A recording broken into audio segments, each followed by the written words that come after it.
Hey everyone, it's another week of Find Your Film.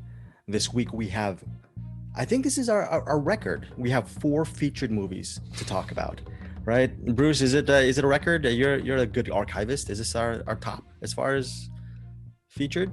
I Eric, think so. what do you think? Yeah, I Eric, think what do you so. think? Think so? Yes. Yes.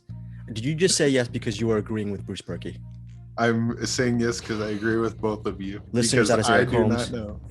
That is Eric Holmes. He is a liar. The reason why he's a liar is because I set him up and I was asking him if he was agreeing with things, because this episode will be filled with really cool disagreements. And I think that's also a hallmark of our podcast. When we cover a movie, you're going to get pretty much a gamut of emotion and different reactions. And I think it's going to be exemplified by the 4 films we tackle this week. Agreed with me or disagree, Bruce, on that assessment, what we're going to cover this week? I am agreeable Bruce this week. Agree. Agreeable. Bruce Perky is agreeable Bruce this week. Again, I didn't do my homework. If you're watching us on our YouTube channel, which you can check out on our links in our show notes, Bruce is called Letters to Brucifer. That was suggested by his son, Andrew, who also provides the music for the show, by the way. Great, talented son you have, Bruce. Does he get his talent from you, Bruce, at all? I don't know. He gets it despite me, I think. Despite you, Bruce. And then we have We Eric Within. Oh, Eric Within. Werewolves Within. Werewolves Within. Okay. Werewolves Within. And that actually, Eric gets a little bit of a bonus because that's a very interesting moniker. There's a reason why he's called Werewolves Within. We're going to cover werewolves. We're going to talk about that a little bit. Letters to Brucifer. I think that's just an old standby moniker that I think, right, Bruce? That's a standby, right? The moniker. Letters to no, I'm talking about Letters to Satan Claus this week. Oh, remember? Letters to Satan Claus. Okay, yes. Yes. Again, I'm not doing my homework. That is the wrap up for the was it the What's in the Box? Disagreements begin. Oh, okay, yes. That is the What's in the Box movie. Bruce, who actually suggested Letters to Satan Claus for you? The director Justin G. Dyke, who directed Anything for Jackson. Oh, Anything for Jackson. Oh, and then you know what? Obviously Bruce and Eric are doing a way better job of tying the show into this week. We Eric Within, aka Eric Holmes. Is that why you're doing Anything for Jackson this week? Because you wanted to tie that in as well? You're doing I actually, I don't remember the last episode, but if I remember correctly, I believe Bruce picked it, mentioned the director, and then I was like, oh, that's right, I've had that movie on my list forever, I should watch that. And then so I did. Okay, well, if you guys have listened to past episodes, Bruce Perky really enjoyed that movie, and he ended up actually interviewing the filmmaker. At the end of every Bruce Perky interview, he asked for the filmmaker to put a film in the box, a movie they recommend, and he puts it in the weekly What's in the Box segment, and he picked Anything for Jackson last week. Now, our main features this week, 4 movies. Is it Werewolves Within? That's a movie about werewolves, horror, comedy, mystery. We're also going to be covering a documentary called Rebel Hearts. There's another horror thriller called The Evil Next Door. And then, last but not least, definitely not least, is a Spanish language film called I Carry You With Me. It's about the immigration experience from Mexico to New York. And I'm gonna brag because I know 5 words in Spanish. The movie's called I Carry You With Me, but in Spanish it's called Te Llevo Conmigo. How did I do, guys? Did I do all right? I agree. You agree? I agree too. You agree too. Very good, very good. Before we start with our main movies and everything, I want to do a couple plugs. First off, if you're really interested in our Find Your Film community and you want to keep this conversation going and like daily movie picks, highly suggest you join our Cinematics Facebook group. I was thinking about today, and I was thinking about how I met Bruce and I met Eric, and it all started off with me and Anderson doing a show called Cinematics, and it's still going on. We do it once a month. We started in 2015. From there, the Cinematics Facebook group originated, I think maybe about 3.5 years ago. Slow. I mean, it's slow and intimate, meaning we have about 500 plus. We just reached 500 last week. We have 500 plus members. And every single day, you'll be treated to just different movie reviews or movie picks just from our members. And people like Joseph Bridges, Matt Stillman, who else, guys? Think Chad Wilfong, Ken Cunningham, I think Angie Clark, just a whole bunch of podcaster Andrew Martin, Peter Beta from Middle Class Film Class. They'll just give recommendations just for the F of it. And they do a better job definitely than me. And Eric and Bruce are pretty much a de facto moderators of the group. So Eric, is that a really cool part of why you wanted to continue this podcast with Find Your Film, because of this Facebook community that's grown from there? I wanted to go with the I agree kind of running gag, but yeah, the Cinematics Facebook group. I'm assuming most people that listen to this are already part of it, but if you're not, it's a pretty fun place to go. Just talk to people about movies. I mean, there's disagreements to be had for sure of like what movie's good, what movie's bad, so on and so forth. But for the most part, I think everyone's pretty respectable. Like, oh, I really like this movie. Oh, it didn't work for me, but blah blah blah. For these reasons. But there's not a whole lot of fights going on as you would have it, say, on Twitter or something like that, for example. I'm quite happy to be a part of the Cinematics Facebook group, and there's a bunch of great people on there. Yeah, there's some entertainment writers. There's actually some podcasters, and most importantly, most of these people are very, very huge cinephiles. So if you want to really get in this really small community, and also every week, if you're a member, I give out free DVDs and Blu-rays to our Cinematics Facebook group. That is a plug for that. And also, Bruce, prick. Why did I say prick? Did I say prick? Because what I was thinking of, a foreshadowing of a foreshadowing of future disagreements in about 10, 15 minutes. Sorry, I'm not going to edit that because that was a nice Freudian slip. Oh, by the way, if you're not checking out our YouTube channel, Bruce is actually giving me 2 middle fingers. I think that's not a nice thing to do, Bruce. That's not. I thought you were going to pull out the 2 fingers. I was trying to predict the future of you being vulgar to me. But there you go. Very good. There's the 2 fingers. Thank you, Bruce. They're my ring fingers. That doesn't mean anything. The ring. Yeah. By the way, we forgot to plug last week the middle class film class. You guys were on. You and Eric. Can you just very quickly talk about the quiz show you guys took part in? Is that part of what's going to happen with the middle class film class universe? And was it fun being part of the show, part of the program? We'll start by saying, well, no, I won't give that away. I just go, it's the Caveman episode. I believe they reviewed the Caveman movie with Ringo Starr. And Bruce and I are on it doing a fun little game show. Basically, the conceit is they'll say, like, name 5 movies that have a zombie in it. And then you have 30 seconds to just name 5 different movies, and they have the what would you call it, the what's that comedy show, the Whose Line Is It Anyway kind of scoring system, right? They got that kind of scoring system going, but it's mostly just for fun. I can't speak for Bruce. I had a great time doing it, and those guys are a lot of fun. Oh yeah, they're really fun, and it was a lot of fun doing it, and surprisingly harder than you think it would be once you get that timer on you. I'm like saying like once upon a time in Los Angeles. Wait, what? That's not a movie. I think that when you know a lot of movies, when you want to name 5, like you're so used to doing like top 5 or bottom 5 or whatever. So the movies like matter to you in some way or another, but that's not what the game is. The game is just name 5 movies that have this thing in it. The hard part of the game is we're so conditioned to put a lot of thought into the movies that we pick. So when they say name 5 movies that start with the letter A, oh, it's 5 movies I like to start with the letter A. No, that is not the game. The game is name 5 movies. Doesn't matter if you like them or not. I mean, very quickly before we get into the main reviews, Bruce, you actually listen, and you too, Eric, you guys listen to the Middle Class Film Class on a weekly basis. What do you guys love the most? Just very quickly about the show. I think they have a really good chemistry. They have a really good sense of humor. They do lots of drops. They give Tyler's like one of the 3rd member of the group there. They give him a lot of grief, but he's really funny and probably the most outrageous of the 3. So it's just a good combo, and they feel like, and I'm pretty sure they are, longtime friends. So you really get that feeling when you listen to them, and they just kind of usually pick one movie, and a lot of times it's a movie that everyone's seen, but it's their conversation that makes it fun. So, okay, so that is middle. I was going to say another fun thing about their podcast is their show notes, which are extensive. They literally list every movie they even just mentioned in passing on there. But like you listen to, as you're listening to the podcast, you just kind of go through the show notes and it's like, oh wow, that's a cool movie. Oh, I haven't seen that in a while. Oh wait. But then you'll see like two movies together that shouldn't be together.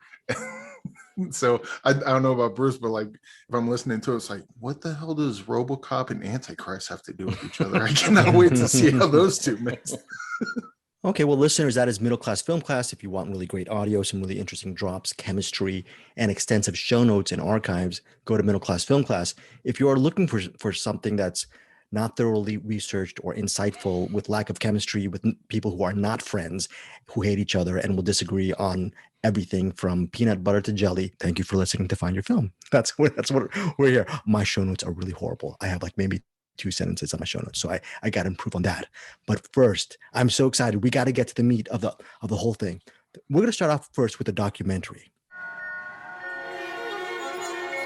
Hollywood, California, home of a religious order which keeps making headlines. The Immaculate Heart College was alive with highly trained, ambitious women. These ladies were kick-ass and kind of subversive. There was a big peace march, and the nuns in the school were marching with us. If you really believe something is wrong, put your body on the line. Good Catholics were not sending their daughters to Immaculate Heart because they felt it was a little dangerous. We'd certainly brought criticism from the cardinal. That cardinal was not going to put up with those uppity women. Cardinal Actar was very powerful in those days. He was the boss. Immaculate Heart Sisters drifted away from authority, and that was really the big problem. They thought it was blasphemous. I think he viewed nuns as coolie labor for his schools. Sisters complained about the conditions of their jobs. The cardinal started censoring the faculty. There were legions of young nuns where all they felt was defeat. We said, we have to stand up and say, this is what we will do. Clearly, we were in a boat that needed desperately to be rocked. The Immaculate Heart Sisters taught me, you must follow your conscience, even if it goes against what the Pope himself has to say. There's a sense in which we've always been in trouble. It was a marvelous statement of women. We did what we thought was right. We did it because we thought it was just.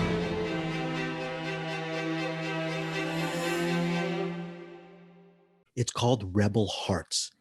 Hits theaters it hits select theaters June 25th and comes out on Discovery Plus on June 27th. I'm actually going to read from the email because it's hard for me to actually put into words. You know, I went to Catholic school. I'm Catholic. I've lived in LA since I was 10. So it hits home because this, and it's going to hit home for a lot. We're going to have a really interesting conversation with this one. So I had no idea who the Sisters of the Immaculate Heart of Mary are, but here's the documentary synopsis straight from the press release. The doc follows the Sisters of the Immaculate Heart of Mary who bravely stood up to the patriarchy of the Catholic Church for fighting equality, their livelihoods, and their own freedom in the 1960s Los Angeles. These resistance fighters and their efforts to bring the church into modern life were met with forceful opposition at every turn. So essentially, you have these nuns, and they're actually, it's the 60s. They want to actually exercise their faith and live in the faith within the social structure of the time, bring their spirituality, bring their religion to the masses, to the denizens of Los Angeles, and spread this word out.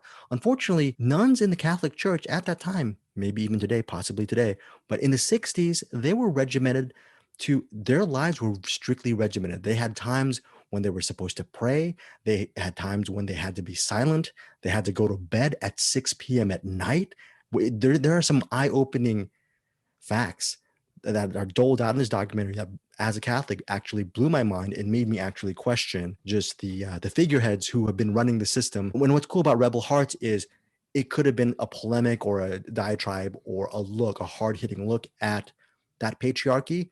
And even though it actually addresses that, most of the documentary centers on the diverse group of sisters who tried to make a change tried to make a stand in the 60s by actually bringing a different kind of education and way of actually teaching religion in the 60s and through the early 70s. So that is what Rebel Hearts is about. And here's another fact from the release.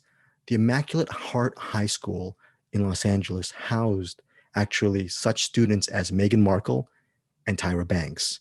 Okay, so I definitely want to start off with you, Eric Holmes. Your thoughts on Rebel Hearts.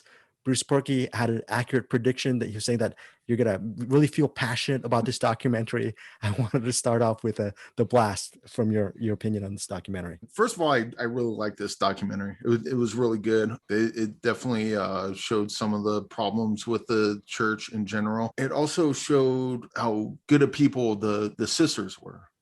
And I guess where I run into a problem, and it's not a problem with the movie, it's more of a I guess confusion of the situation that they're in, because the sisters are good people. They want women to be less oppressed. They want to be more diverse, so on and so forth, and that's great. But where I'm confused is that kind of thinking isn't present within the text of the Bible. So to me, I'm watching this just wondering why the sisters just don't leave the Catholic Church and just turn their back on the Bible altogether. It'd be as if there was a black man trying to make the KKK more diverse. It's like, okay, that would be great if you could do that, but the heart of this thing is inherently bad to begin with.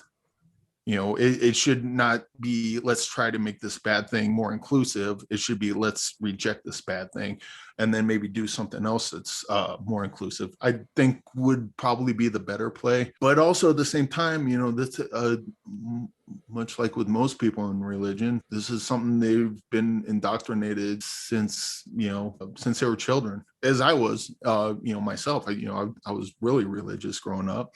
And finally grew out of that. That sounds flippant to say grew out of that, but I moved. That sounds very mean, Eric Holmes, and I hate you being a Catholic. Bruce, do you have my cross in my? Did I mail out to you? Did you guys get my crosses? No, I'm it's very heavy. It's heavy. But I do respect the sisters that they saw what they felt was the church being wrong. And they fought against it at the cost of their faith, which is real important to them. And so even though I don't agree with their faith, I do recognize that this is something that's important to them. And this is something they didn't want to lose. And they put that on the line to help others. And that's commendable.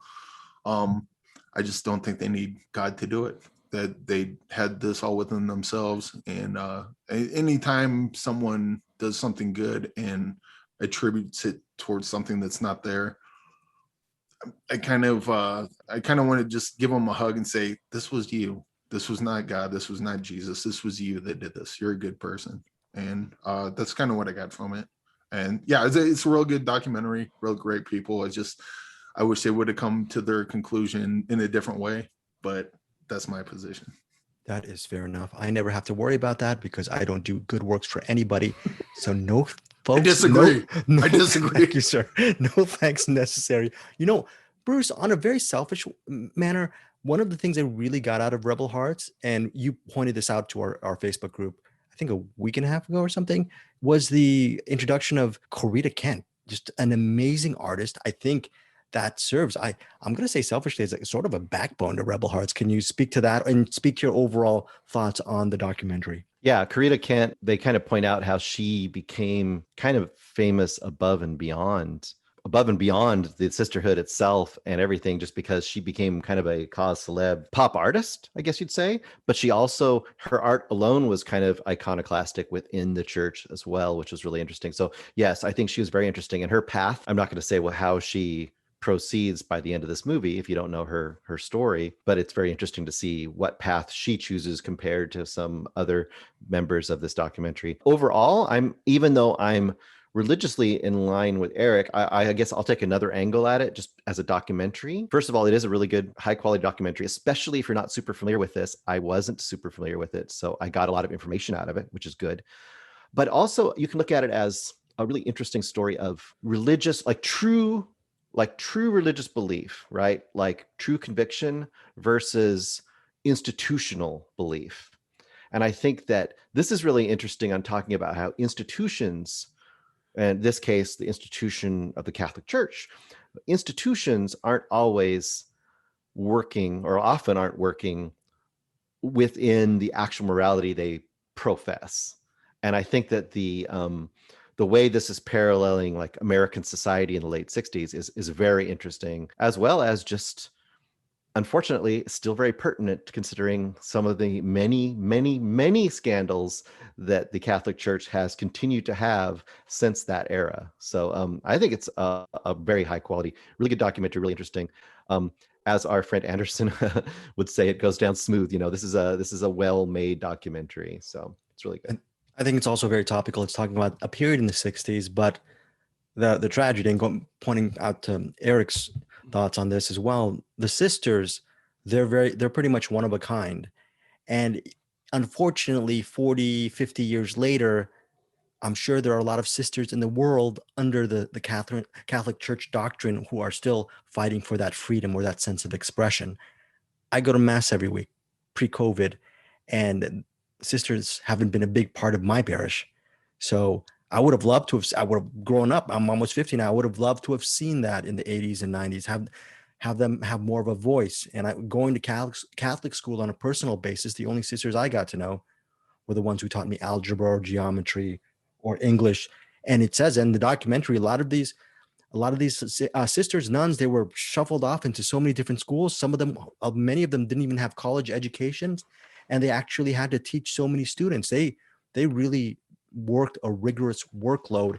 And now I would love to see a documentary on sisters of today to try to understand, well, how are they being treated within the Catholic Church, and if that changed at all. So, because I don't think there's too many docs on that, if any. That is.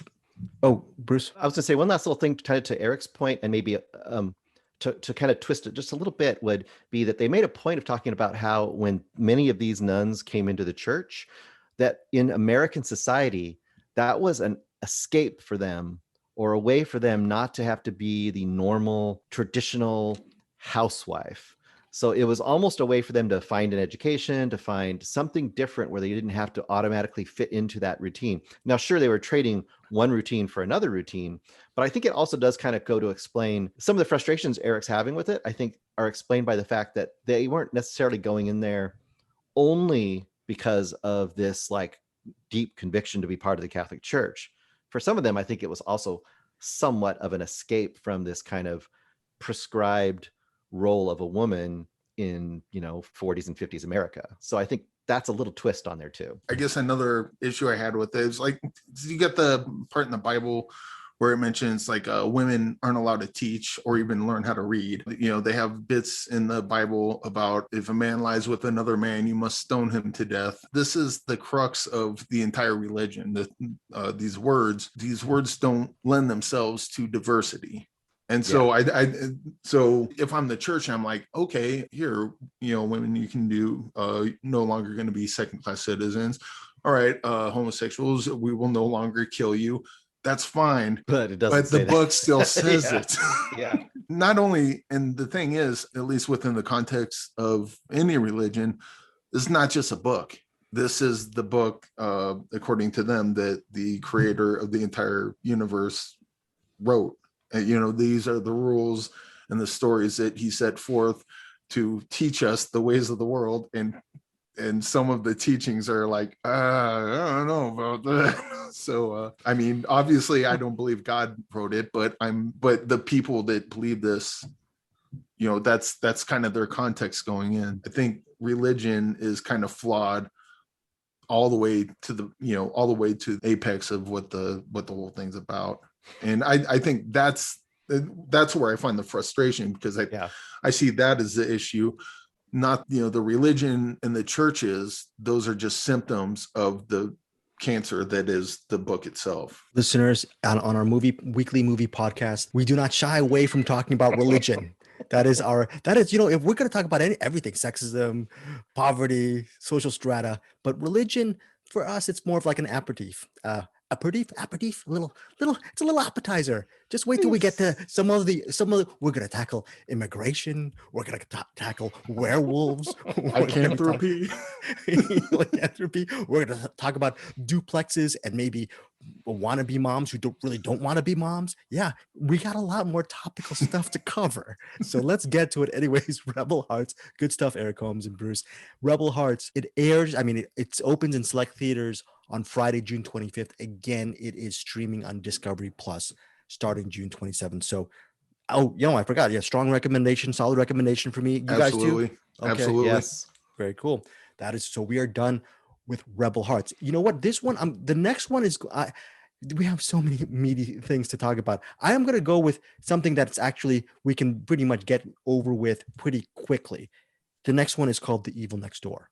Okay. The Evil Next Door.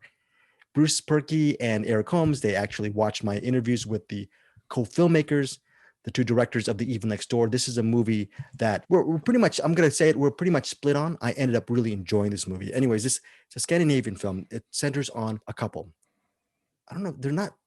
Are they newly married? They're not, or maybe they're getting married. They decide to buy a house. And the guy, okay, the soon-to-be husband has a son. They move into this really spacious duplex.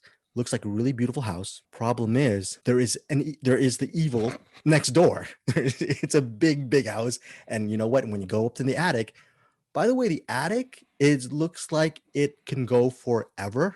And the directors talk about it in the interview, which I'm going to actually put on our channel. But it's a really interesting attic, and they even admitted the attic itself and the door. It's longer logically than the actual house is. It's more of a fantastical thing.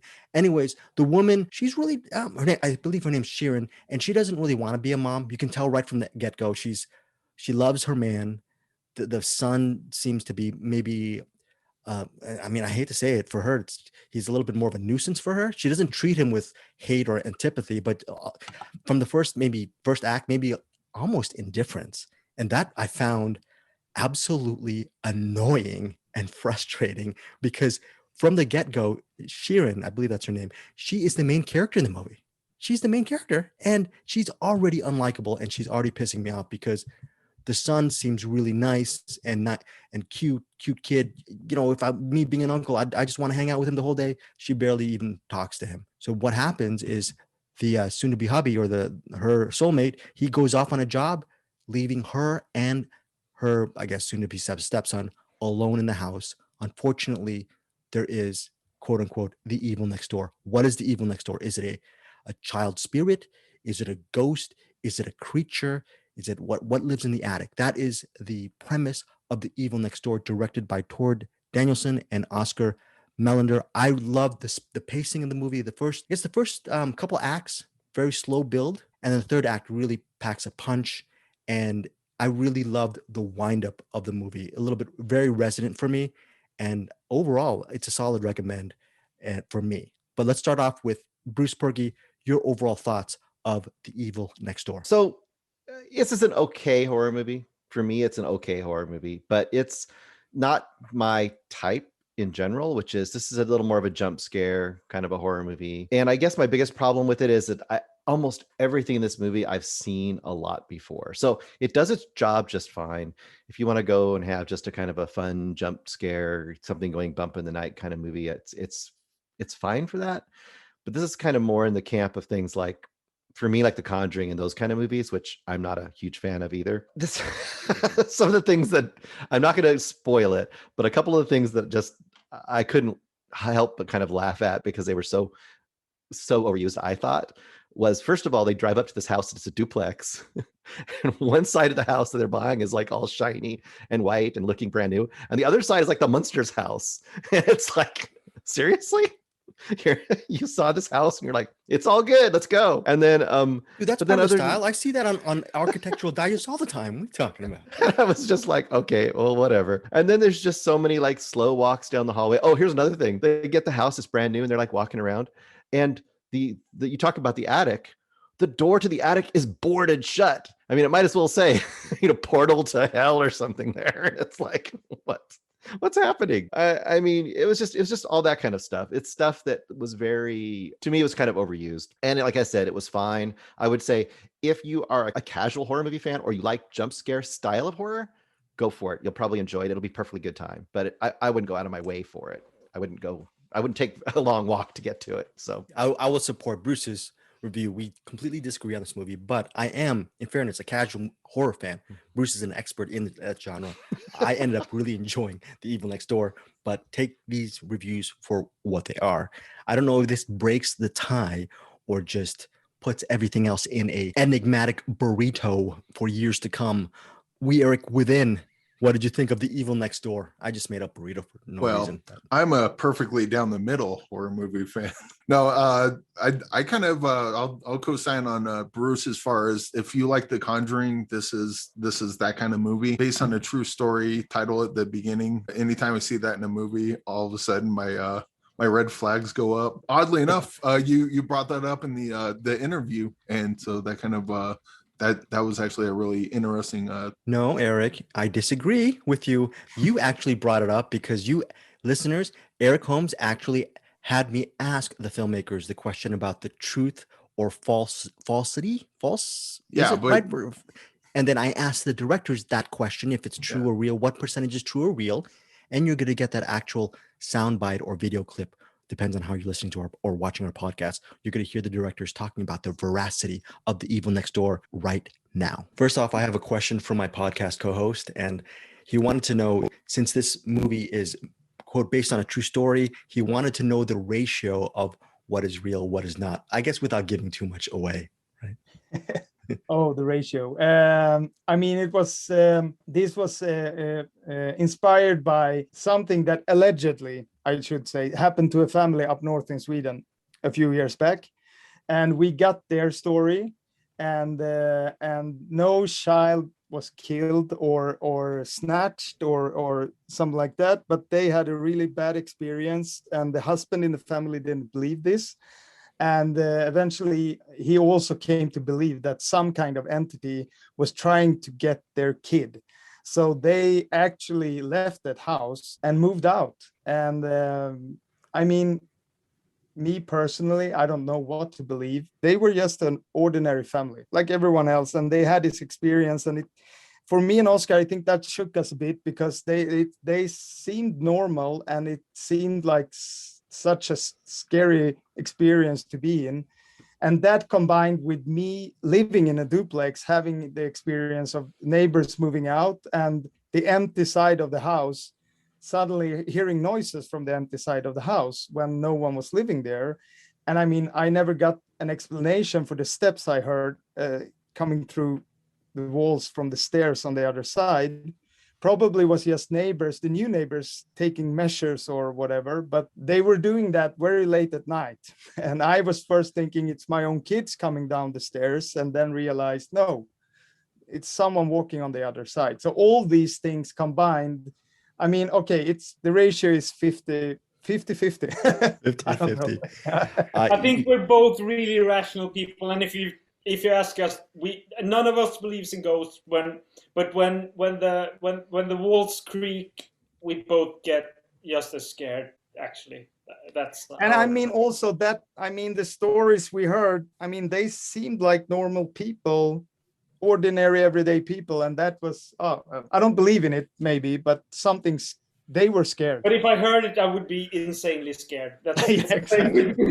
All right, so we're back. You know, so the truth, and whether it's truthful or it's all one big lie. Eric, did this move? So you co-sign with Bruce in certain aspects. Do you diverge with Bruce on certain aspects as well? Did you end up enjoying the movie a little bit more, or were you entirely in his camp? Well, so this movie reminds me a lot of what was it, the one we saw, The Vigil, where the Jewish guy is looking over the dead body. This kind of I disagree, Eric. You see, listeners, one thing about Eric Holmes is, unlike me, he refuses to take credit for anything. I take credit for things that Bruce does that he doesn't know about. I'll just take credit for him. I say, hey, I saw that. I taught Bruce everything he needed to know about Giallo. I'm the guy. Yeah, I taught him about Dario Argento and Mario Bava. He doesn't know. He just John Carpenter. He had no idea. So I just lied right now. Actually, Bruce is the one who taught me all that stuff. Eric, on the other hand, he has this weird sorry, Bruce, about the Tenet reference. He has the memento situation where he thinks that Bruce and I did something when in fact he was the one who did it. For example, again, to recap, Eric Holmes was the one who asked the question about the evil next door. He brought it up to me. And number two, the vigil was actually brought up by Eric Holmes because he's the only one out of us who actually watched the movie, Eric Holmes. So give yourself some credit. You're the one, yeah. Dude, I got my donkey brains are on fire today. But anyway, this reminded me of The Vigil, in that The Vigil, I think, was a really good movie, but it didn't really sit with me because I'm not a big ghost story guy. This movie leans heavily on scary children, and I can take them. I can beat up a child if I need to. So like they don't scare me, especially if they turn evil. I do recognize that there are, like, Bruce mentioned the Conjuring. I'm not a fan of the Conjuring, but a lot of people are, and this kind of fits within that kind of wheelhouse, I think. A couple of things I do want to point out is the child actor. He's really good, and I mentioned to you guys off air that usually child actor, they'll be they sound like the writers. They, like, kids don't act like that. Kids don't sound like that. This kid acted like my nephew Brandon. Like, he's just a little kid, just running around being cute, playing with stuff until things get weird. I guess I'll just stop that there. But he's really good. Or maybe it's the directors, the way they handle children. They did that really well. I did like the main protagonist, the girlfriend. I didn't quite get the hate that you did for her. Well, I think it's because I'm a misogynist, so I don't know if that comes across. Oh no.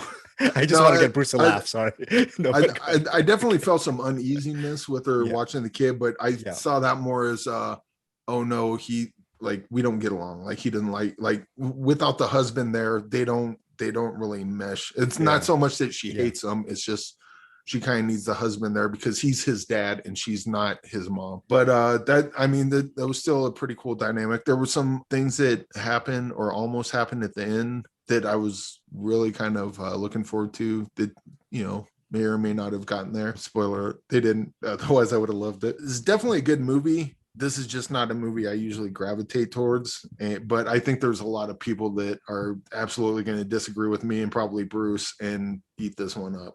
So Eric, and they should absolutely go check it out. So for you, it's not a recommend for you. You would not recommend it, or you would slight recommend it for people who like this trope, the ghost child. If I came up to myself, I would not recommend it to myself, but I would recommend it to most people that like The Conjuring or the Insidious movie, like those type of movies. If you're into those type of movies, I think you're going to dig this one quite a bit. And you, Bruce, no recommend whatsoever? Just a thought. I mean, not for myself. For people who like that kind of movie, they're going to probably enjoy it because it's solidly made for that type of movie. It's just not super original, but it does the job it's trying to do. Okay, I'm really getting frustrated with all these populist reviews here. I actually really love The Evil Next Door, but I'm just going to say I hate it just for the fact that hey, folks, don't ever watch The Evil Next Door. Those two filmmakers are nice guys, but you know what? F them. F this movie. I hate this movie very much. I disagree. Greg is lying through his teeth right now. I am. That is The Evil Next Door. Some really good reviews from Bruce and Eric. And yes, I did really enjoy this movie. It's in theaters June 25th and on demand June 25th. But there's something very important that Eric said. Did not suit him, or he did not like the third act, or didn't work for him. The third act, there is a part that happened that I'm sure Bruce didn't buy into. That Bruce, can I put words in your mouth? The third act did not hit you, right? You did not like the way it was executed? I feel like I'd seen it before. It didn't surprise me at all. I feel like I've seen that before. Okay, but I bought in hook, line, and sinker towards the end. There is going to be a huge divergence. Some people will really like it and love it, and there will be a lot of people who will not like the way this thing wraps up. Okay, but so that is a warning, or maybe even an encouragement to see The Evil Next Door, and you can tell us whether who's right or how. Most importantly, it's not about who's right or who's wrong. Most importantly, tell us what you think of The Evil Next Door. Did it work for you or not? Okay. Yes, sir. And where can the listeners find the full interview? Because that's actually a really good interview and gives a lot of insight how they approach the movie. Yeah.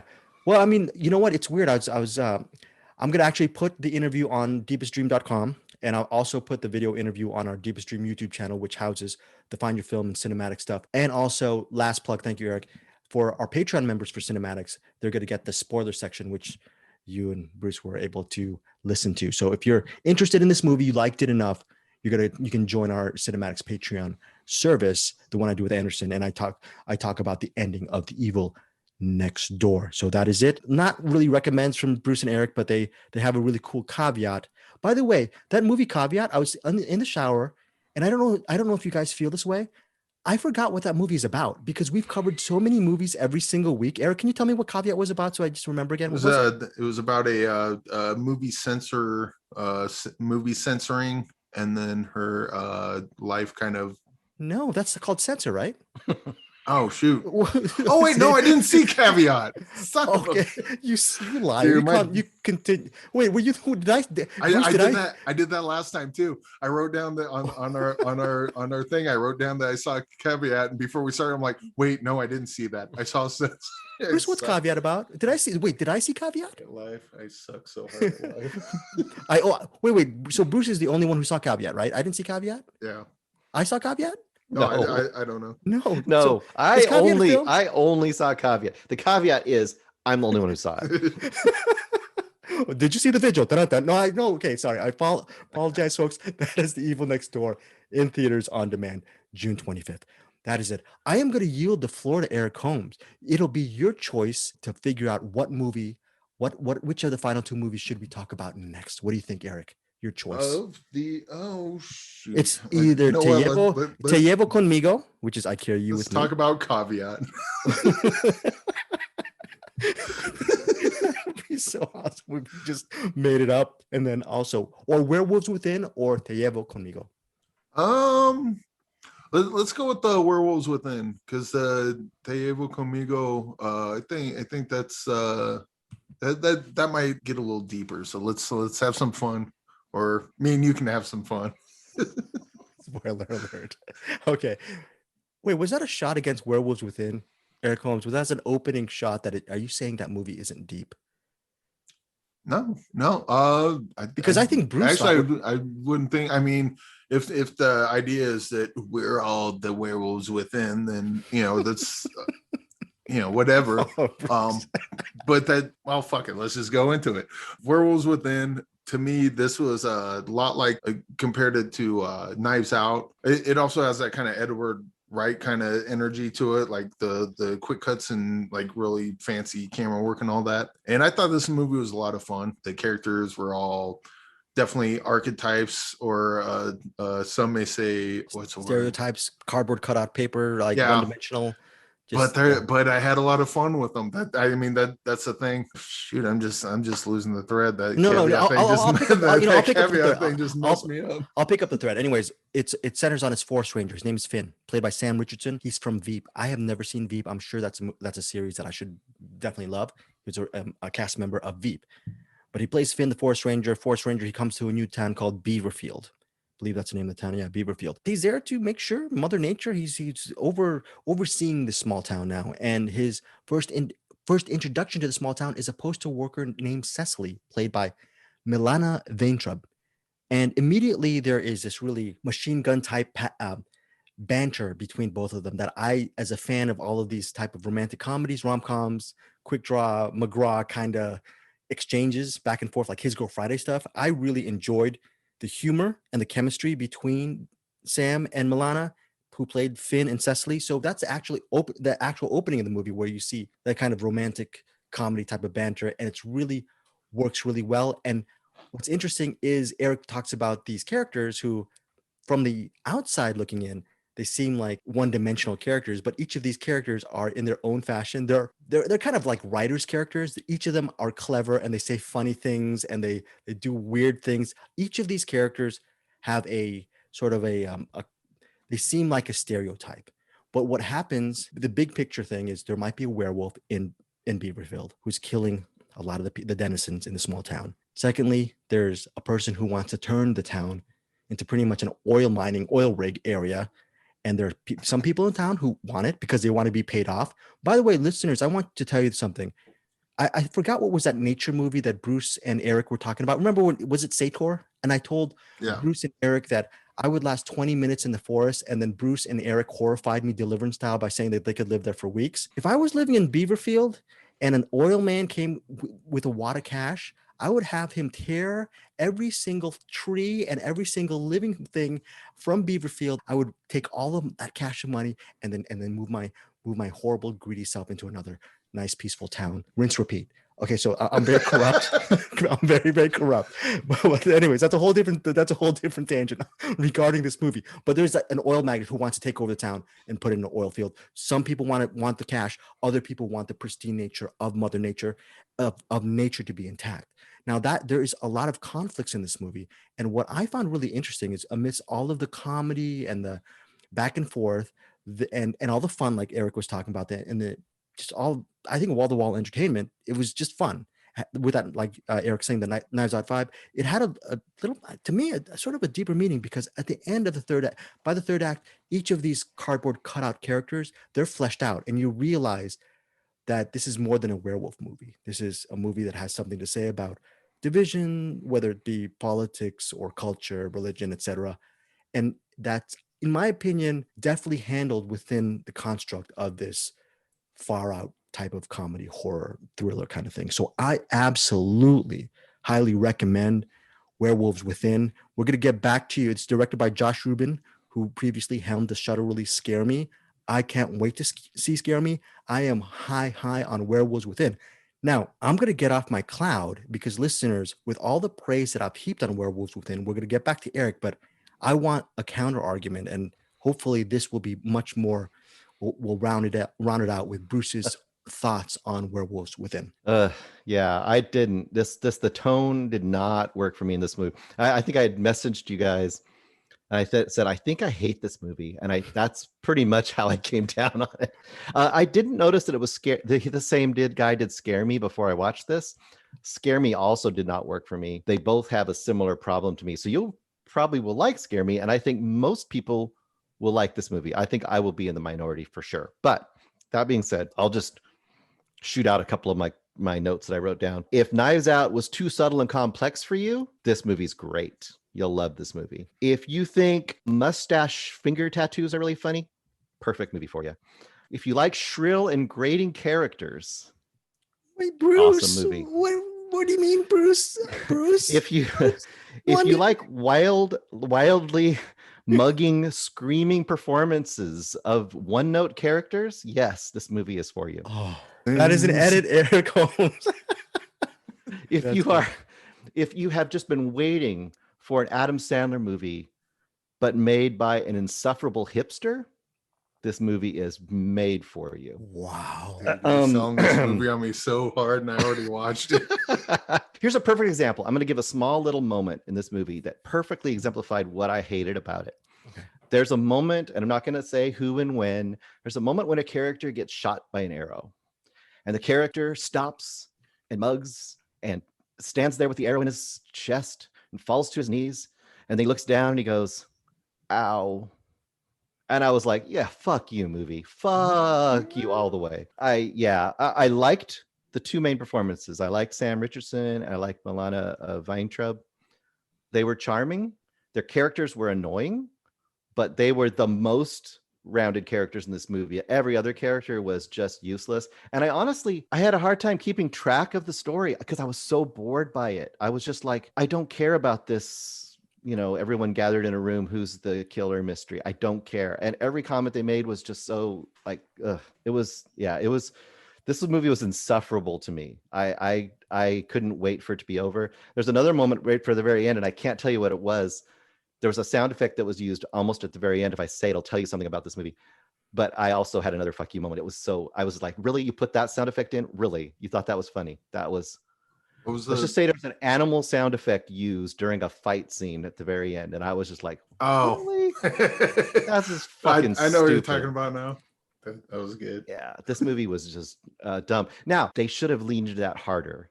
They should have made this basically a retelling of Mr. Rogers' in this format, and I would have been on board for that craziness, but it didn't. So well, I am he should so have glad been that he should have been the mailman, Mr. McFeely. this is a strong not recommend for you, right, Bruce? That Well, definitely. I mean, it's comedy and it's horror. Both are highly subjective. This does both wrong for me, but if it's your style, you're going to love it doubly. So I think most people are loving this more than hating it. So for me, it's absolutely a no-go. So if you didn't Very like cool. Scare Me, you probably won't like this. So Okay, that is Bruce Perky's very. Oh man, I felt like I felt like Bruce Perky put me on the top rope and just bam, did a Superfly Jimmy Snuka move and just splattered right on me. That was really I'm the cool. great Kabuki. I've told you this before. I'm the great Kabuki. The great Kabuki. Eric Holmes. I will say that I agree with everything that Bruce says, and I was totally in for all of it. As soon as the scary music with the Mr. Rogers quote at the beginning, I'm like, oh, this is gonna be good. The Ubisoft kind of confused me because I was like, oh, the Ubisoft, they're doing movies now. That's cool.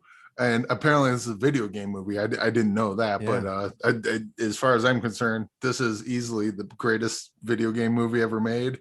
Not that there's a high bar to clear, but this one just like soared over that bar for me. Did the humor get to you? Did you like the humor? Did you like because I loved all the characters. I wouldn't say they're that deep, but that's not what I'm here for. You know, I'm here to have fun. You know, maybe if there are those deep things that you mentioned, I just wasn't paying attention because I'm just here for the who's the killer? Oh, you know, I got knife hands, you know.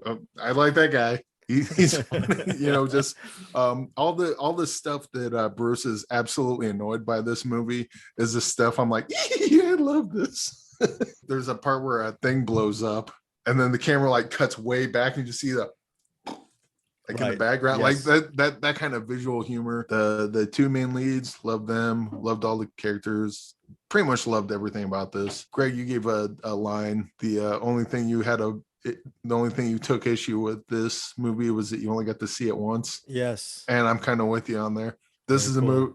This is one of those comedies that I'm just going to watch a bunch of times and just pick up a bunch of lines and be insufferable, repeating them over and over too much to Bruce's chagrin. And I have to make a pact that once we get it on Blu-ray, and if we start quoting it, Bruce Perky cannot be here because we value him as a friend.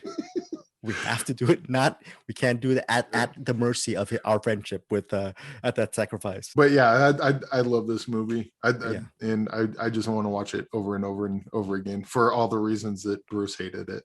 I will defend Bruce's stance though, because it is out there humor, and it is I think it will be an acquired taste to some people. And Bruce's feelings about this movie, there will be people who I think will share in his sentiment, because there are characters who will they'll talk like this. Eric, can I make you a sandwich? Because I'm really sad right now. Eric and I would be laughing, and then there will be people like Bruce. It just grates. That's part of the humor, and this is one of these things where I can see a lot of people joining Bruce's camp. Thank goodness. You know what? It'd be interesting if all three of us really did not like the movie, but it's interesting that we've gotten so many really interesting reactions. I want to bring up one other thing, and I wouldn't even bring this up if this were not a video game movie, but since it is, I think where this works and maybe Bruce can kind of agree, at least in concept, is that I think why this works as a video game movie is that now I'm not familiar with the video game. I'm like, I've never played it. No. I'm vaguely familiar with it. It's like a VR game, and you're supposed to figure out who the werewolf is. So, I mean, it's tangentially kind of related to the concept of the game. But as far as I can tell, they're not doing a bunch of winks at the camera, throwing a bunch of Easter eggs. Like they took the video game concept and made a movie out of it and tried to, though Bruce disagrees, they made the best movie that they could. Yeah. The video game be damned. And I think if you're going to do a video game movie, you have to do that. You can't be winking, oh, we threw in this Easter egg for the fans. Oh, we're going to wink at the camera for the fans. It's like, then you're not making a movie. You're making a fan film, or so whatever you want to call that. I think this movie commits to what it wants to be. It commits to its humor. It commits to its concept, and at least for me, that's where it worked. And I think other filmmakers doing video game adaptations in the future might do well to at least take that point of view when adapting a video game. I was gonna say it's not a video game. It's a movie. Like I never even thought about the video game aspect of it when I watched it. I just took it as a movie. So I think I actually agree on that aspect. It's its own thing. So Yep. So it also stars Sam. So we mentioned Sam Richardson and Milana Vaintrub, but it also stars Michael Chernus, Sarah Burns, Catherine Curtin, Wayne Duvall. I believe I'm pronouncing the name correctly. Harvey Guillen, Rebecca Henderson, Cheyenne Jackson, Michaela Watkins, Glenn Fleshler. The reason why I'm mentioning all of these actors is because another cool thing about this movie, at least in my opinion, each of these characters have their real moment within the movie to shine, and they each have a funny part in the movie. So it goes back to Eric's initial review of the movie. It has a definite Knives Out feel on a positive level. So that's what I really love this movie. Eric loved this movie. Bruce Berkey does not love this movie. Most importantly, tell us what you think of Werewolves Within when it hits theaters this Friday, June 25th, and it's available for rent everywhere on July 2nd. So glad that we were able to cover. Who actually recommended Werewolves Within first? Was it you, Eric? Or was it Bruce? Or actually, I think it might have been Bruce. I was excited to see this movie. I actually thought it would be really good. So I went in on it with an open mind for sure. Okay, yeah. Remember last week, folks, in case, Eric, the omen is whenever Bruce recommends a movie, I think pretty much he's going to not like it. So that's going to be an omen for us. Whenever he says, hey, let's go see this, you and I will end up really digging it. Case in point, listen to our last week's episode of Gaia, which Bruce Perky recommended that we all see. Eric and I enjoyed the movie. Yeah. You actually give a slight recommend, though, Bruce, in fairness. Yeah, I say Bruce recommends picks all the movies because we love them. But for I guess that doesn't do good for Bruce apparently.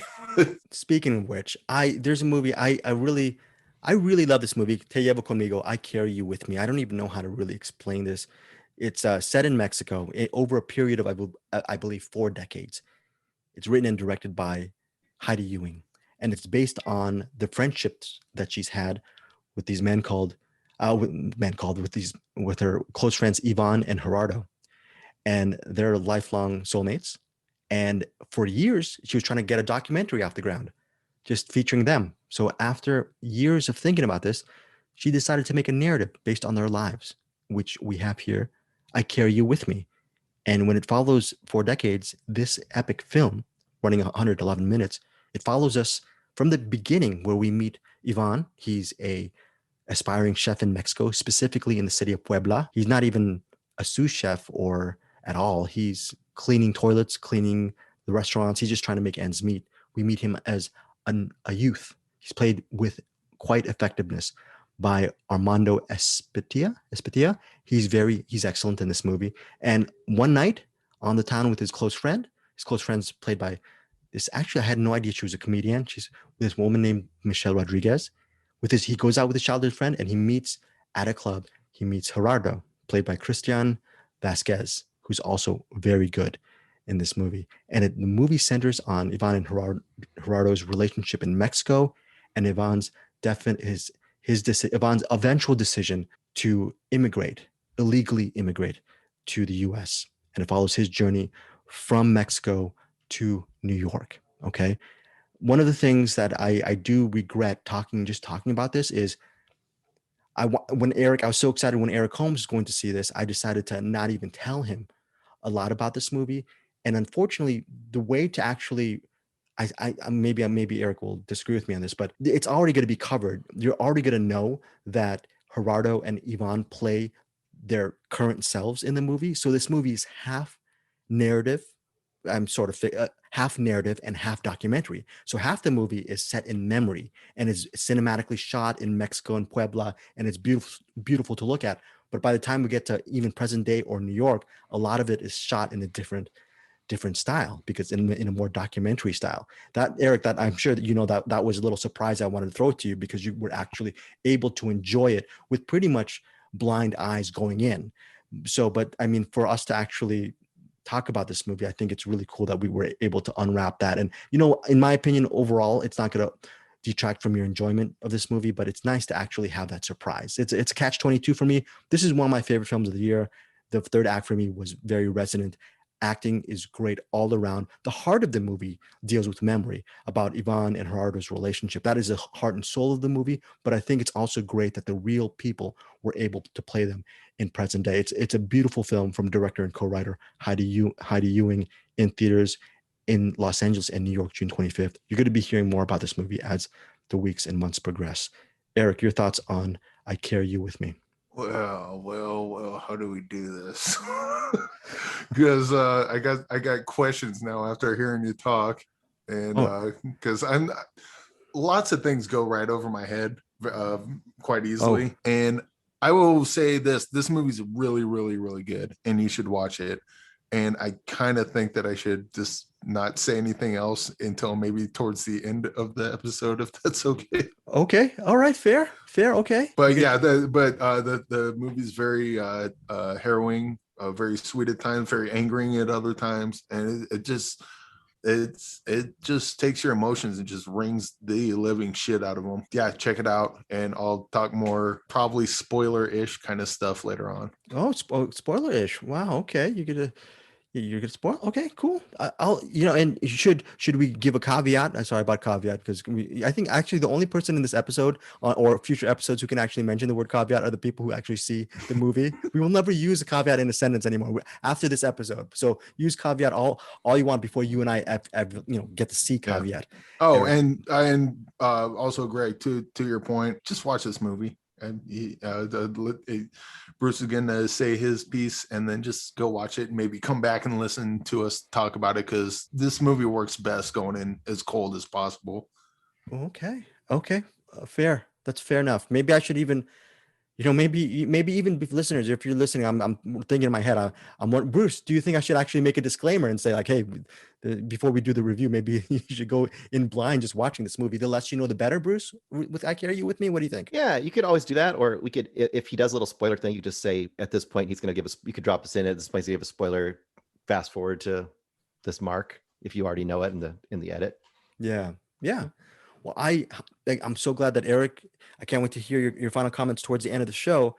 Eric, I'm assuming he's giving a strong recommend. This is a very strong recommend for you. Yes. For me, I was nervous, Bruce, because I'm throwing you Werewolves Within and The Evil Next Door, and I'm throwing mud on your face on that with you're getting. I feel bad because you're getting disappointed with these movies. So I was Te Llevo Conmigo was the last movie that was coming your way, and hopefully I was praying that you'd actually find this to be palatable. Yes, I absolutely love this movie as well. I think we're 3 strong recommends on this movie. I'll talk briefly about it, and I will not spoil anything, but I think you had written kind of a short review on the Cinematics website or page, and you had said something about Terrence Malick, and I think that was a really kind of a wise observation, because the look and the feel of this movie, there's a ton of location shooting in the city and out in the country, and lots of not necessarily golden hour, but right after sunset, right before dawn. There's at night, but it's all beautiful. And I think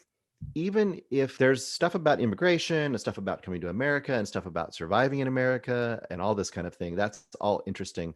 But I think at the core, this is a love story. And I think that this really soars based on the incredible chemistry. I think the chemistry between the 2 actors, Christian Vasquez and Armando Espitia. Espitia is amazing. And there's really cool touches, like there's a use of a laser pointer. And who would think a laser pointer would be an evocative tool in a movie?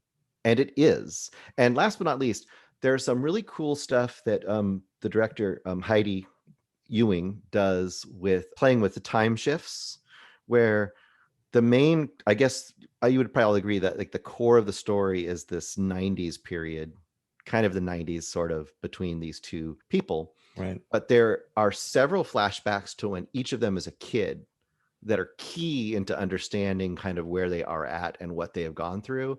And those scenes could have been just a flashback in a whole scene, but instead of flashbacking and giving us a whole scene, they give us pieces of those scenes, so that as those scenes are shown to us continuing to go forward through the movie, it fleshes out the current state even more so. So it's a very, very high recommend for me. Yeah. I mean, I love this movie. I love. So I've been interviewing people since 91. And one thing I didn't tell you this, guys, when I interviewed Heidi Ewing for this, when I'm asking a question, I had to hold back from actually tearing up. That because the ending of this movie, there is a situation about memories and home and family. And there again, we're not going to give away the ending, but there is, Eric was talking about picking up a thread. A lot of movies, you can actually finish the thread and everything will be finished. And without giving too much away, Heidi, with where the story leads, she lets us as the viewer finish that thread. And we ask ourselves, what's more important? What is our home? All that stuff. What's our memories? And yeah, it's an amazing, amazing film. High recommendation. Just thinking about the ending gets me pretty much, affects me. So I really, really love this movie. My only thing is, it's in theaters in Los Angeles and New York, June 25th. I just hope this movie gets the attention it deserves. I know it's going to, we're talking about Rebel Hearts and everything with Catholic churches and Discovery Plus, people who love documentaries, they're going to get to it. But this is more than just a gay love story. This is a movie that's more than just about the immigration experience. This movie is really about it. I think in a weird way, it really is a universal story about family and all that stuff. Amazing. High recommend for me. High recommend, Eric, you and Bruce. That's it. Yeah, that is our 4 main movies. My God, we how many that we spent so much time on this. But look, here's the thing. We still have a couple more movies to get to. We're gonna go start off right now with our movie rewind with Eric Holmes. What do you have for us via rewind? You're pulling that thread together with a anything for Jackson reference, I believe. Yes. Actually, I probably should do the recommendation first because it actually ties into what we just talked about. Oh, you got it. Sorry. I saw In the Heights. In the Heights came out in theaters in HBO Max, I believe. Okay. I have no idea what the tie is, Eric. What's the tie? It has That's a joke. It has a lot of similar themes. Not quite the same story as I Carry You With Me, but there's the two make a great double feature because one, like where I Carry You With Me is like the really heavy, it has moments of joy, but it's got moments of sadness. In the Heights is just pure fun, and it's got moments of darkness and moments of sadness on it. But I think the thing I like about In the Heights is that it takes the movie's really optimistic. It's these bad things are happening to these people. They're having to make life choices that are going to affect them, in positive ways on one hand and negative ways on. It's like most catch-22s. You want this thing, cool. This is what you got to pay to get it. And so you just got to weigh that. But I think the music, because the music is always upbeat, and I think it has this level of optimism to it that it kind of reassures you, almost like the movie's your friend. It's like, you know what, life sucks sometimes, but here, I'm going to help you out. This is all going to work out. It sucks right now. I know it sucks right now, but we're going to get through it, buddy. Let's get through it through song and dance. And it's just it's total joy to watch. And this might not be for everyone, as most, I could say that about any movie. It might not be for everyone. Not every movie's for everyone. But this one just hit me. When I saw this, it just hit me at just the right time. Like I could have watched this movie a day earlier, a day later, may not be as high on it as I am. But I just, well, what was that right time though? I'd like to know how did it just, was it just a spontaneous moment that you were feeling? I think it was just kind of emotionally. I was in a place, and nothing bad, nothing great. Just kind of. You ever go to a movie and you're watching it and you're like, "This is exactly the movie I need right now," and then you watch it and so mileage may vary with everyone else. Oddly enough, I guess a lot of people aren't watching this one, which is amazing to me because. Hamilton did so well. But yeah, this super high recommend, and I hope people loved it as much as I did. Did you see this in the theater or streaming? Both. Oh, saw it in the theater, and the next day I'm like, I gotta watch this again. so in the theater experience, you would recommend people go to the theater as opposed to just watching it on their iPad, or are you saying, well, both situations are great, but both work, but this is totally this like the cinematography and like the sound, like the music and everything. I think it just kind of works better. Works better in a theater. And I would even add, bring friends with you. That that this is a movie you should probably bring your family to, I think, because it's got that. I mean, that's kind of a lot of the theme of this, and yeah, this it's I don't know. I get this image of someone going to see In the Heights, and they got all their loved ones with them, and they're all watching it, just having a great time, listening to the music, laughing, crying, doing all that stuff, and then they all leave the theater after the credits are done, of course, because they play more music during the credits, and it's so catchy you don't even want to leave. And then you go walking out to your car, it's like, and they won't do it anymore. So Gregward Scissorhands doesn't have to cut it out. But yeah, this is super high recommend. And if it's playing in the theater, bring people with you. This is a total crowd pleaser, and I think a lot of people will really dig it. That is a strong recommend, Mayor Combs. That is In the Heights. I believe Bruce Purkey might be seeing it very, very soon. Is that correct, Bruce? Maybe down the road? Okay.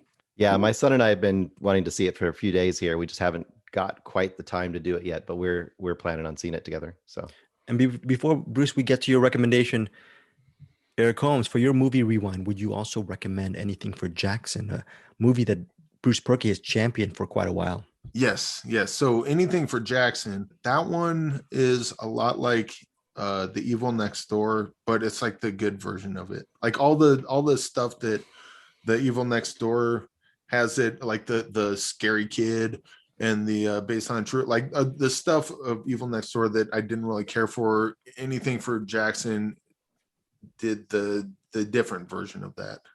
And well, first of all, the opening scene for Anything for Jackson is just kind of mundane until it's not mundane, and then I'm locked in for the rest of the movie. This goes in odd directions. I think at one point, Bruce mentioned a wood chipper, and he wasn't wrong. or maybe I mentioned the wood chipper. Who knows? But yeah, Anything for Jackson is streaming on Shudder, and it's fantastic. Mm-hmm. Okay, streaming on Shudder. And it just got released on DVD and Blu-ray this week. I'm buying this it. week. Okay. Good to know. Okay. Oh, and Bruce, I believe you have an interview with the filmmaker. Is that on the Rustomeyer? Yeah. Okay. Yeah, and you can check out Bruce's interview with Justin Dyke. Yeah, right? Justin G. Dyke. Actually, I shot him a quick message today, and I said we were going to be talking about the movie that he put in the box, and he said, "Awesome!" So he's a cool guy, and he's really excited to have his movie out on DVD and Blu-ray now, and that it's people are excited about it, and he was very excited because he had a history of making a bunch of Hallmark movies. That's his history. He made all these Christmas movies, and he saved up his money to make this movie as this kind of little horror movie. And I want to say one thing quickly to Eric. How much did you like the scene that kept occurring where a police officer kept walking into a room? I dug it a lot. You know what? I hate doing this because when you get a really good filmmaker, you don't want to lock him into something. I could see him doing a fucking awesome Hellraiser movie, like a next level fucking awesome Hellraiser movie. I don't want him to do one because I want to see what other, original stuff comes out of his crazy ass head. But if he ever went down that road and it turned out that he's already doing a Hellraiser movie, I'm like, I guess I'm watching that immediately. So that is cool. That is our guess Eric's recommendation of the week that it's Anything for Jackson. It's, as Bruce said, it's now out on Blu-ray and DVD.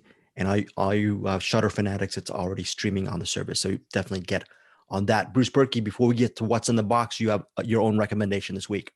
Yeah, just a quick one. This is a little lost gem, and a few of our people in the Cinematics group had mentioned this recently, and I had been reminded that I had been meaning to watch this movie forever, so I went back and watched it. It's called Housebound from 2014, directed by Gerard Johnstone. It's on Hoopla, it's on Tubi, and it's on Shudder. So you can see it for free very easily, even if you don't have Shudder. This is a New Zealand, a little really unique and odd little New Zealand horror thriller kind of movie. Kind of like we were just talking about Anything for Jackson. This movie doesn't quite fit into certain categories. Basic concept is this girl named Kylie, played by Morgana O'Reilly, she's really good, is kind of going down in her luck. She's been getting into drugs and doing some like petty thefts.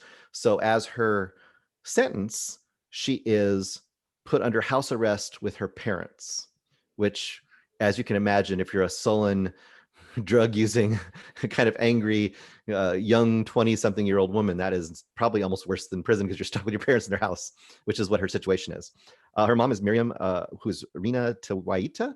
You might know her as the mom from Hunt for the Wilder People. If you've ever seen that movie, you will recognize her. Really cool concept. She's stuck in here. She's got her anklet bracelet on. She can only go so far away from the house. And it starts out and you think like, well, this is going to be kind of a haunted, because her mom says all the time, like, this house has been haunted forever. I just telling you, it's been haunted. So it starts out and you think, oh, it's going to be a haunted movie and that's what's going to happen. But it slowly revolves into this thing where Kylie basically has to discover a weird history to this house, a possible murder mystery, a possible haunting. There are humorous elements throughout. She ends up teaming up with the guy who's a security guard, who is called immediately if she leaves the perimeter because her anklet bracelet goes off. He shows up and becomes part of the adventure. It's just a ton of fun, very inventive, keeps going places you're not expecting. This is one of those movies that is just kind of a hidden genre gem that doesn't quite fit into any category. And I think that if you give it a try, I think most people who like horror, people who like thrillers, people who like mysteries, I think, or oddball comedies, I think anyone who likes those categories, I think you'll have a lot of fun with this movie. My gosh, this movie sounds so awesome. It's really good. Okay, so that is Housebound. Again, like, it's streaming on Hoopla and Tubi. And yeah, hopefully if you have a library card membership kind of thing, and I get it, Hoopla. Have you ever tried Hoopla, Eric Holmes? Have you ever tried downloading that, or do you have it? I've gone knee deep in the Hoopla, but only with the Jefferson Starship. When Marconi plays La Bamba. Very good pun, very punny, Eric Holmes, and it's also available streaming on Tubi. We are going to close out our show. No, we're going to close out this segment, and then we're going to get back to Eric Holmes' thoughts on Te Llevo Conmigo, some spoiler stuff. But let's get to what's in the box. It's going to be a pick this week. But before we get into what's in the box, Eric, what do we do before we start? What do we do? Oh, what's in the box? Oh, hey, yo, Pete, drop that beat. Who's in the box? Oh, what's in the box? You lie! No! What's in the fucking box? All right, we're back, folks, with our that is Peter Beta, the guy who did our drop from Middle Class Film Class. Okay, Bruce, what do you have this week for our What's in the Box pick? So Justin G. Dyke, the director of Anything for Jackson, suggested I watch a Hallmark movie by one of his friends that came out last fall called Letters to Satan Claus. This is on Hulu. It's on Sci-Fi, or it's on, I'm sorry, I take that back. It's on Fubo and Sci-Fi, but if you have Hulu, you can watch Sci-Fi stuff on there. So I watched it on Hulu. Letters to Satan Claus. So this would be a perfect example. Earlier we were talking about Werewolves Within and how it just didn't work for me. This is definitely not going to work for some people. But if you go in with the attitude of someone is making a picture perfect Hallmark movie, but they're doing it in with a satanic twist, I guess you'd say. It's very entertaining and surprisingly wholesome, which is odd, but it is kind of. Here's the basic concept, and it's a pretty great concept. A little girl is really annoyed by her parents, right? This is how it kind of starts. And she writes a letter to Santa. I wish my parents just went away, and then throws the letter in the box. Well, flash forward to like when she's like in her like what late 20s, early 30s. She discovers that she accidentally wrote it to Satan and not Santa. which is why that Christmas when they opened their presents, it included the severed body parts of their parents. So that is not wholesome, Bruce. I don't know. I can't describe. This just shows you how you don't trust my sense of humor, people. The Werewolves Within is probably great. I just messed up.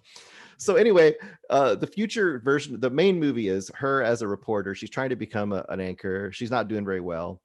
She's she's almost like Bill Murray in like Groundhog Day. You know, she drinks. She's just kind of a troublemaker. She gets sent out to her hometown to do this Christmas report. And she discovers the letter and she writes another letter, but this time purposely to Satan. And that leads to a whole cavalcade and the whole town is full of people that all have Christmassy names. And it's just as cheesy as you might expect. But I surprisingly enjoyed the hell out of this movie. It's if you can get into the vibe of it, I think you'd have a lot of fun. And there's a moment where someone eats the wing off of an angel cookie and then all the cookies come to life and start getting angry and stuff. And, you know, that kind of thing I just got to go with. Oh god, that sounds like a goddamn masterpiece. Is it just funny? Is it just downright funny? Is that why you liked it a lot? It's, to me, what I like is that it's a parody. So it's a parody of that Hallmark style of movie. So it has that real overly treacly kind of sweetness and these like super superficial characters on purpose. But it never quite veers into Sharknado territory. You know what I mean? That's a really tough thing. It could go all the way there. And to me, it didn't. And mostly because the main performance of Holly by Karen Knox, she is really good and really kind of the cynical center of the whole thing. And having her be that kind of Bill Murray sort of a character where the actual story is to try to turn her, you know, to the spirit of Christmas. That's kind of the wholesome side of it, right? Through all of this mayhem and Satanism going on. It's I don't know. I had a lot of fun with this movie. I did not expect to. I expected it to be a slog, and I liked it quite a bit. So okay. So that is Letters to Satan Claus for next week. Bruce Porky is now shuffling the box. He's moving the box. Yes, shuffle the box. What's in the box, Bruce? One of these days, the turd is coming out, and we'll see if it's this week. We'll see. My kid is probably outside the door right now. He waits. He hopes for it to happen. What's in the box? I don't know. I'm opening it. I have them rolled up in little pieces. Stop. Leave me alone. What's in the box? And he loves you. What's in the box? Aha. Well, this has only been 2 weeks since Andrew Martin made an appearance. He's already back coming out of the box. Yes. Andrew Martin. Oh, this is great. I have never seen this movie and I've been wanting to see it forever. Dreams by Akira Kurosawa. Nice. Never heard of the guy. Never seen it. Really excited to hear. Oh, maybe, who knows? Maybe I might join in too because I got Paris, Texas, and I don't know. Dreams. Yeah, that guy, that Akira guy, he's pretty good. He's not bad. He's whatsoever. Pretty good. Whatsoever. Flash round. Eric Holmes' favorite Akira Kurosawa film. What is it? Ikiru probably. Ikiru, very good. Bruce Perky, your thoughts? Ikiru.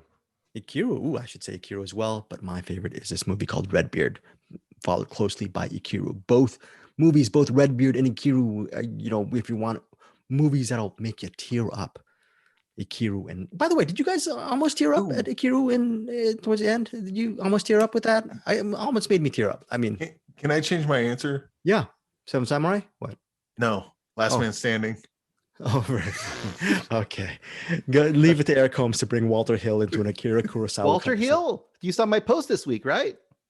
Yeah. Walter Hill's going to make another movie. I forgot what the movie's called. I think it's some pulpy Western kind of thing that he. We got to do that one. We're definitely doing that one. Yeah, who was in it? I forget. It was like spoiler alert. I love it. It's my favorite movie of the year.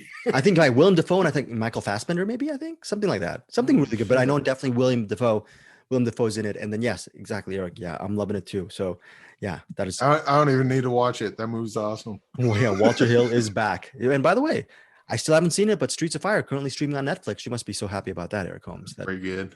It's pretty good. Not a bad thing. Before we end our show, by request from Eric Holmes, should we do the little caveat, quote unquote caveat, and say, if you're listening to this, we're spoiling stuff, or what should we do? Yeah. I mean, I'm not spoiling it huge. Just got a couple. You mentioned something earlier, but yeah, fuck spoilers. We're pretty much done for the rest of the show. So if you want to, bye, folks. We will see wanna... you next week on Find Your Film. If you want to hear Eric's comments and our comments regarding Te Llevo Conmigo, regarding the ending or whatever spoilers that Eric wants to do, listen after you see the movie. But otherwise, thank you guys for listening to Find Your Film. We're done, but we're not. Eric Holmes. Okay. So anyway, now that we're talking about, so this isn't like a twist, like part of the plot of the movie, but you mentioned that it's the same guy playing the character. Right. The real Ivan and Gerardo, they're playing. I thought they were different actors. So you're saying that there's an actor playing him as the character, and then the when they're older, that's the real people. That's them. So this is actually part documentary. Yeah. Okay. I just thought it was really, really good makeup work. I was trying to figure that out. Okay, no. So that's what I felt. I felt bad because, you know, to actually plug the movie, you have to. One of the sexier parts of Te Llevo Conmigo is the fact that half of it is a narrative and the other half is documentary, with documentary footage that Heidi has actually collected over the years, and along with new footage. So it's a hybrid. And Bruce, like, we don't see that much. I mean, I can't remember movies unless you're like Richard Linklater or something like that, or yeah. And I was going to mention it, but I didn't, because I didn't want to get into that in the actual meat of the show. But I was mentioning that to me, it's kind of similar to, you know, how you watch a whole movie and at the very end during the credits, they show you the actual photos of the people. Yeah. It was like they did that, but they shoved that into the last third of the movie. So you actually got to see them in their lives. And I thought that was pretty awesome. It was pretty impactful. And then the whole aspect of his son, and then like, oh, that is really his son. Oh shit, you know, that kind of stuff. That was pretty great. Yeah, that was. I guess since we're in spoilers now, we can talk about it. But the whole idea of him leaving his son. Well, it's weird because he didn't leave. I mean, he left his son, but he was also kind of that place didn't want him there, like since forever. That his entire home was trying to push him away. In fact, I'm guessing that his son was the only thing he really wanted to come back for. And then he never did, which was also like any other character or any other person, I'd be like, oh, you're not going to go back to your son. That's a dick move. But then you see, oh, wait, this is what's going on. So you kind of get it, but I kind of don't. I mean, I'm real conflicted on his character, but I think that's what makes this movie so interesting. Is that, you know, when you have characters that aren't, you know, total good guys or total bad guys, you got this. I mean, with him, there's huge gray areas, and it's all interesting. And I disagree with them, but then I get it at the same time. Yeah, and this movie has so much of that, and it's fantastic. So does that add an extra layer to your appreciation of the movie, the fact that it's actually them playing themselves at the end? Yeah, that adds like a 100-story buildings of layers. There's so much going on in here that it's not as clear cut as oh, I feel sorry for you, oh, I hate you. It's there's a lot going on in this. Well, Bruce, what is that movie? By Kristen Johnson. What's that about her father? The Netflix documentary. You were talking about she's filming her father dementia. I forgot. Yeah. Johnson is Dead. Is that the movie? It's called Dick Johnson is Dead. The death of Dick Johnson or something. The death of Dick Johnson. That's the death of Dick Long. Death of Dick Long. Yeah, you're thinking of the death of Dick Long, but this is, I think, Dick Johnson is dead. Dick Johnson is dead. Very good. Very good. Dick Johnson is dead. No, wait. John dies at the end. That's what it is. All these spoiler tired. Yeah, Dick Johnson is dead. I think it has some of that Kristen Johnson kind of style. It's a little bit narrative, and you're wondering what's real or what's not. And Kristen Johnson, that is. And she did this other movie called Cameraman, which I think is a classic. I definitely have to watch Dick Johnson is Dead. I still haven't gotten to it. Eric, you still haven't gotten to that either, right? No.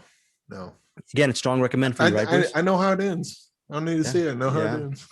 Yeah. It is a strong recommend for me. It's a pretty divisive movie because some people see it as manipulative, and there's a lot of questions because he's undergoing dementia. So as it goes on, there's a question about how much is he a member of what's actually going on versus is she exploiting him? But I think to me that makes it actually interesting. Very Maybe interesting. it's not what she intended it to be exactly, but it's interesting beyond maybe what she intended it to be.